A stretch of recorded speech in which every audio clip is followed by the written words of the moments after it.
শোনো বন্ধুরা, আজকের দিনটা একটু সাবধানেই থাকবে, কারণ আজকে ঢুকবে অন্নপূর্ণার টাকা। আর যদি ভুল করে না ঢোকে তোমার মা কাকিমাদের, তো মেরে তক্তা করে দেবে। সঠিক বলেছেন। যাত্রার উপর দিয়ে ঝড় যেতে পারে, এই জন্য বলছি আজ একটু সাবধানে থাকবে। আর যদি ভুল করেও তুমি ফর্মটা ফিল আপ করে থাকো, আর সেই ফর্ম থেকে টাকা ঢোকে নে, পাশের বাড়ি ঢুকে গেছে, তো বা তোমার পিসি মাসি পিসি ঢুকে গেছে, তোমার अरे कहना क्या चाहते हो? মায়ের ঢোকে নে, তো খবর আছে বন্ধুরা। কেন বলছি, আমার অভিজ্ঞতা থেকে আমি বলছি, কারণ ফর্মটা আমি ফিল আপ করেছি।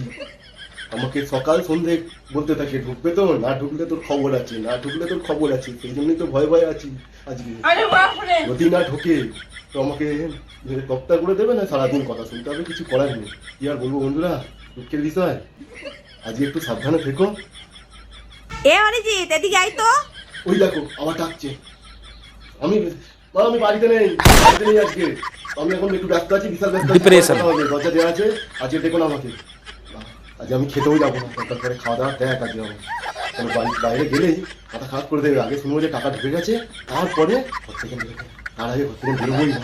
ভাবতে বা প্রচুর চিন্তার বিষয়। আর বন্ধুরা, আপনারাও একটু সাবধানে থাকুন, বুঝলেন? ঠিক আছে, টাটা।